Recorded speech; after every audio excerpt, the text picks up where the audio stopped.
If you want to reset your Midea AC remote to factory settings, remember that you will lose all personalized settings, and after reset, your Midea AC will start in auto mode. There are several methods to reset Midea AC remote, depending on the model. If one method doesn't work for you, then try another method. The first method to quickly reset Midea AC remote is using a reset button. To quickly reset an AC remote, press and hold the reset button for 3 to 5 seconds. If you don't have a reset button, then find the pinhole. Sometimes Midea AC remotes have a small hole located on the front or back. This is a reset button. Use a toothpick or pin to press the pinhole button for 10 seconds to reset the AC remote.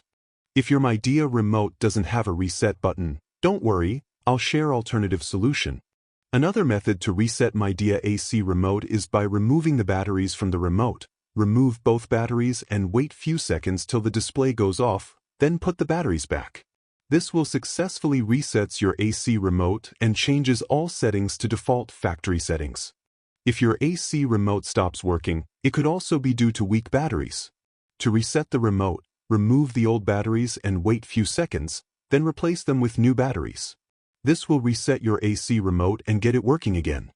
If you like the video, subscribe to the channel for more helpful videos.